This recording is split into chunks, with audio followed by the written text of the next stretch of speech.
Young and Restless fans, welcome back to Soap Family.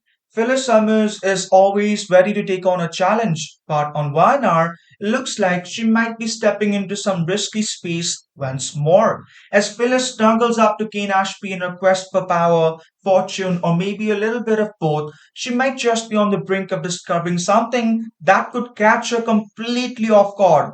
So get this. Spoilers are buzzing that Phyllis is about to follow Kane into a secret room, and what she discovers inside is going to blow your mind. It's the real Aristotle Dumas.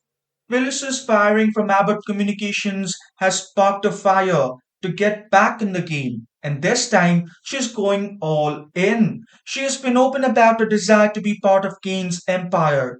Whether it's a startup, a power position, or a coveted seat at the table of Genoa City's latest mogul, she is definitely angling for the entire thing. But Kane is not quite the guy he appears to be. So here's the scoop. Even though we've heard the name Aristotle Dumas thrown around as the mysterious billionaire, spoilers have been buzzing for weeks about the possibility that Kane could actually be a decoy, not the true genius behind the entire thing. In true soap opera style, Kane is not simply passing the reins to Phyllis. He's looking for some solid proof, a real show of faith, to know that she is genuinely on his side.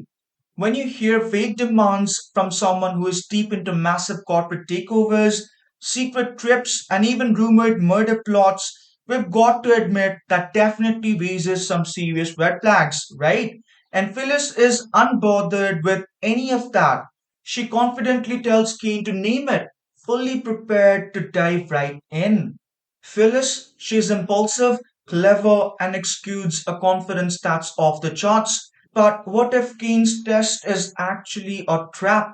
The real twist begins when Phyllis follows Kane into a locked wing of the chateau.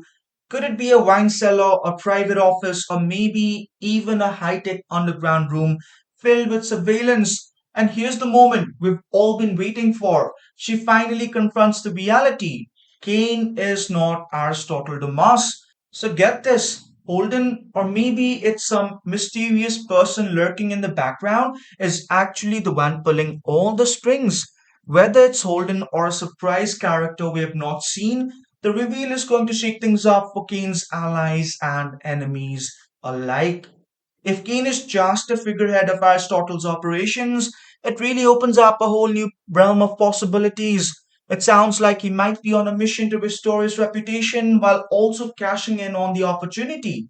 What if he was pushed into the situation and Phyllis accidentally found herself caught up in something way darker than she ever thought possible? So let's dive into one possibility. Aristotle Dumas prefers to stay out of the spotlight, thriving in the shadows, while Kane is the one who faces the heat. So Phyllis discovering this might just turn her into a bit of a liability, and that definitely puts her in some serious danger. Phyllis has an important choice ahead. She could leverage this new information for a huge advantage, or she might find herself labeled as a threat that needs to be dealt with. So, what will she decide? Knowing Phyllis, you just know she is going to keep her cards close to her chest, play both sides like a pro, and find a way to cash in on this revelation. But the big question is, will she choose to align with the Newmans or the Dumas Syndicate?